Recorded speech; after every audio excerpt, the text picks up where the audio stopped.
Baik, kembali dalam cerita, kerajaan sebelum ini telah memutuskan agar semua perhimpunan termasuk mesyuarat antarabangsa, acara sukan, sosial dan keagamaan ditangguhkan atau dibatalkan mengikut kesesuaian sehingga 30 April. Dan juga itu yang disebut oleh Perdana Menteri Tan Sri Muhyiddin Yassin. Dan katanya keputusan tersebut akan diteliti semula sekiranya situasi COVID-19 bertambah baik. Tapi dalam masa yang sama, peranan semua pihak amat diperlukan. Tak kisahlah sama ada di peringkat jabatan, agensi maupun keluarga dan juga individu. Kita perlu mengambil langkah berwaspada, langkah berjaga-jaga dan memastikan semuanya dalam keadaan baik. Contohnya dekat depan saya ini adalah hand sanitizer.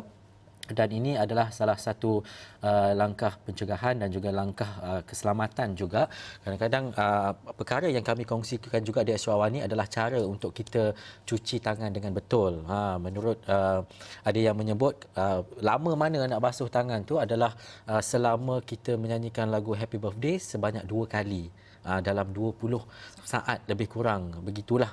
Jadi kalau dekat depan saya ni, mungkin kalau dekat mana-mana sekarang ni memang ada hand sanitizer ni, kalau kita masuk ke mana-mana premis dan sebagainya memang disediakan. Jadi Hasimi Muhammad bersama-sama dengan saya nak berkongsikan mungkin perkembangan terkini situasi dan juga keadaan langkah pencegahan. Betul. Bagaimana, sebab Hasimi begitu rapat membuat berita berkaitan dengan COVID-19 ini. So hari ini betul, kalau kita lihat pada perkembangan COVID-19 ini, seperti mana Ihsan katakan, susulan daripada perutusan Perdana Menteri Tan Sri Muhyiddin Yassin baru-baru ini, COVID-19 ini kita lihat telah memberikan impak yang besar khususnya kepada perhimpunan ataupun kegiatan-kegiatan aktiviti masyarakat setempat, termasuk juga peringkat nasional maupun di peringkat antarabangsa. Kalau kita menuju kepada di peringkat nasional dulu, Ihsan, sebelum kita fokus kepada langkah-langkah pencegahan yang mungkin boleh diambil kepada kita dalam mencegah penularan COVID-19 ini.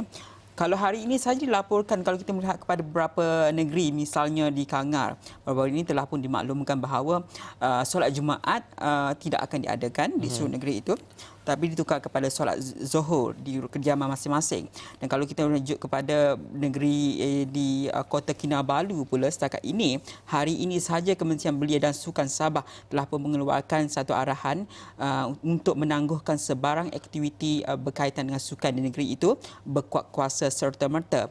Begitu juga dengan di Pahang, Universiti Pahang, UMP Malaysia Pahang telah pun memutuskan bahawa semua kegiatan luar perhimpunan di luar kampus maupun dalam kampus ditangguhkan berkuat kuasa serta-merta juga, termasuk juga kalau kita lihat di Shah Alam, Jabatan Agama Islam JAIS telah mengarahkan program dan aktiviti tabligh di masjid dan surau-surau negeri ditangguhkan buat sementara waktu. Itu antara aktiviti-aktiviti yang terjejas. Kalau kita lihat hari ini juga, program menang sahan di DNK terpaksa dikendalikan dalam bentuk yang lebih santai, di mana terpaksa menukar langkah, iaitu menggunakan kaedah online berbanding dengan menghimpunkan peserta mereka di seramai 3,000 orang di PJRM hari ini.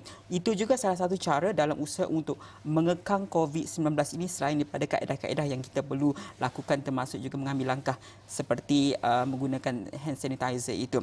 Dan untuk perkembangan hari ini, di hari ini saja di Malaysia, kalau kita lihatkan, kalau secara keseluruhan di seluruh dunia, masih lagi seperti mana kita tahu, China masih lagi berada di kedudukan teratas dengan 80,000 lebih kes positif dengan 5,400 lebih kematian dicatatkan, dan Itali menduduki kedudukan yang kedua dengan 17,000 lebih kes positif. Dan kalau ikutkan Malaysia hari ini, setakat jam 4.30 petang masih lagi merekodkan 197 kes positif, di mana terbaru hari ini di Sarawak dimaklumkan 6 kes terbaru telah direkodkan positif COVID-19. Ihsan. Dan sebab bila kita bercakap berkaitan dengan pencegahan, tadi juga saya sempat termebual bagaimana dengan aktiviti, dan juga itu antara yang dibuatlah untuk kita tidak berhimpun dalam satu komuniti yang besar. Betul. Ataupun dalam himpunan yang besar. Tapi sebenarnya untuk kita mendapatkan keperluan-keperluan lain, contohnya membuat pelancongan domestik, pelancongan keluarga, masih lagi boleh dan juga tidak terhad dan tidak dikekang lah. Tapi dalam masa yang sama, Hasimi melihat kepada Apa antara langkah-langkah pencegahan lain yang mungkin tadi kita dah tahu, hand Betul. sanitizer, kita memakai penutup mulut dan juga topeng, tidak menghadiri tempat-tempat yang mempunyai kapasiti yang besar Besar. dan Betul. perkara-perkara lain yang mungkin setiap individu dan juga orang kena tahu, Hazimi. Betul. Kalau secara peribadi kita lah, kalau ikutkan pandangan saya, kita selalu sentiasa mengikut saranan KKM lah, merujuk kepada nasihat-nasihat yang telah diberikan oleh Kementerian Kesihatan Malaysia itu sendiri. Kalau paling mudah sebenarnya kita katakan sentiasa basuh tangan. Kalau tak ada sanitizer, guna sahaja sabun dengan cuci tangan sabun dengan air itu, sebenarnya 20 saat sekurang-kurangnya. Dan paling mudah adalah yang kita disarankan oleh KKM ketika ini adalah kaedah penjarakan sosial, di mana sekurang-kurangnya kita perlu jauhkan diri kita dengan individu lain sekurangnya 100 meter bagi mengekan kepada penularan COVID-19. Itu kaedah yang mungkin secara baik yang boleh kita diambil, dan juga paling mudah sekarang yang perlu kita lakukan untuk basic paling setiap orang perlu lakukan adalah seperti mana Ehsan katakan sebelum ini, kalau ada ciri-ciri bergejala itu sentiasa pakai penutup muka dan hidung untuk mengelakkan pada penularan COVID-19 itu. Dan juga paling senang adalah kita tengok kawan-kawan kita hari ini bawa sanitizer dalam beg. Yang paling kecil itu sangat mudah, bawa saja ke mana-mana, tidak perlu saja bawa yang botol besar seperti mana Ehsan ada hari ini yang mungkin boleh guna untuk seluruh rakan-rakan kita di Sarawak. Mudah saja bawa yang kecil kerana ke mana-mana saja, kerana kita sebagai wartawan perlu bekerja di lapangan, perlu berjumpa dengan orang, tidak boleh mengelak daripada untuk berjumpa dengan orang. Jadi maka kaedah-kaedah seperti itu paling mudah adalah sanitizer yang kecil itu perlu sentiasa dibawa ke mana-mana. Betul, sebab apa kalau tambahnya antara mereka yang mungkin menggunakan pengangkutan awam. Betul. Contohnya, dan juga mungkin yang menggunakan ataupun melalui laluan orang ramai.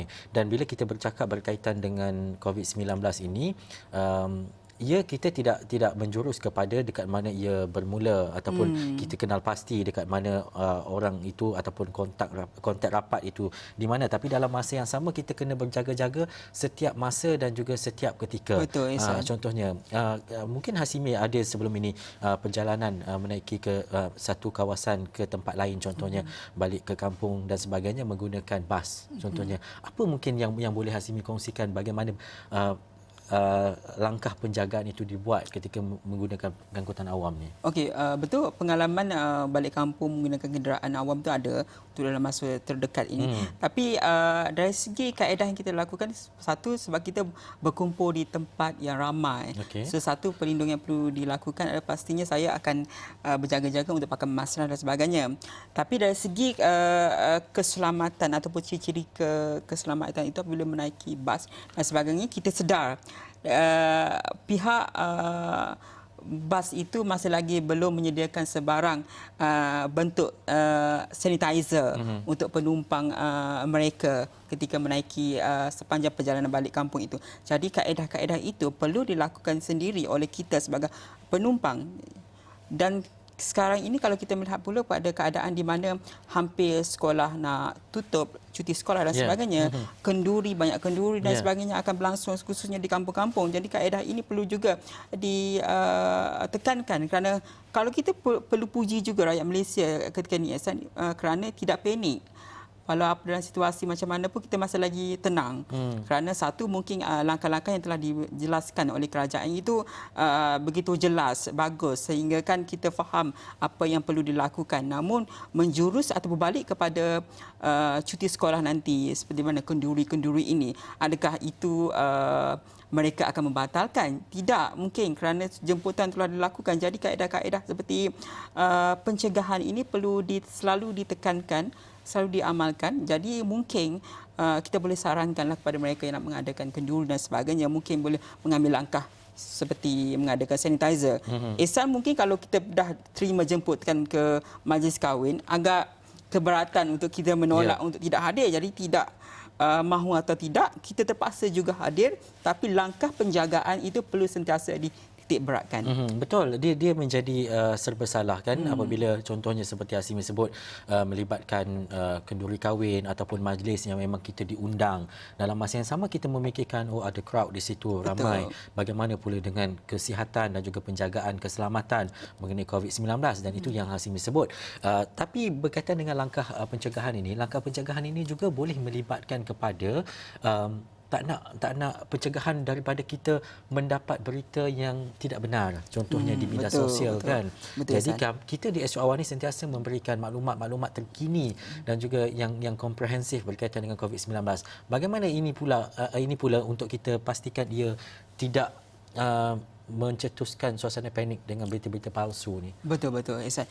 Jadi seperti mana kita sebagai media reporter misalnya, kita tidak akan mengeluarkan suatu berita itu tanpa kesahihan terlebih dahulu. Mungkin kita tidak berdasarkan sumber-sumber dari laman sosial semata-mata. Misalnya kalau kita lihat seorang pengguna sosial itu mendakwa kes berlaku di Kelantan misalnya, adakah kita mengambil sebulatnya untuk melaporkan perkara itu. Jadi perkara yang kita lakukan adalah merujuk pada sumber-sumber yang lebih dipercayai. Kerana kita akan merujuk kepada Kementerian Kesihatan Malaysia dan sebagainya sebelum mengeluarkan perkara kesahihan mengenai perkara itu. Jadi benda-benda ini perlu ada, kita sebagai wartawan ada flow-nya bagaimana untuk menafikan ataupun membuktikan kesahihan berita-berita itu. Seterusnya kita menafikanlah, mengurangkan rasa panik dalam kalangan rakyat Malaysia itu sendiri. Jadi kesahihan itu adalah kita merujuk pada sumber-sumber daripada KKM. Kalau tidak merujuk kepada tidak berjaya KKM, kita melihat kepada siapa pula autoriti seterusnya, mungkin daripada pakar pemakanan, pakar kesihatan lain. Jadi perkara-perkara itu mungkin boleh membantu kerisauan dalam kalangan rakyat ataupun baca itu sendiri. Jadi itu tugas utamanya, tugas saya, tugas Hasimi, tugas kita sebagai pengamal media. Apabila kita dapat satu berita yang tidak benar, kita kena dapatkan sesuatu kesahihan lain untuk kita maklumkan kan? Betul. Jadi terima kasih kepada Hasimi atas perkongsian itu tadi, dan pastinya kita perlu sama-sama menjaga keselamatan, menjaga apa sahaja kaedah yang dianggap perlu seperti yang disarankan oleh Kementerian Kesihatan Malaysia secara khususnya, dan juga kami di SU Awal ni sentiasa memberikan anda info dan maklumat terkini menerusi berita dan juga laporan yang kami sediakan. Jadi kita berpegang kepada asas yang kukuh, kesahihan yang tepat bagi mengelakkan sebarang tindak tanduk yang boleh mendatangkan mudarat dan juga perkara-perkara yang mungkin lain daripada situasi dan juga keadaan semasa. Baik, terima kasih Hasimi Muhammad atas perkongsian itu tadi. Kepada anda, terima kasih kerana menonton cerita. Saya Ihsan Hayat. Assalamualaikum dan jumpa lagi.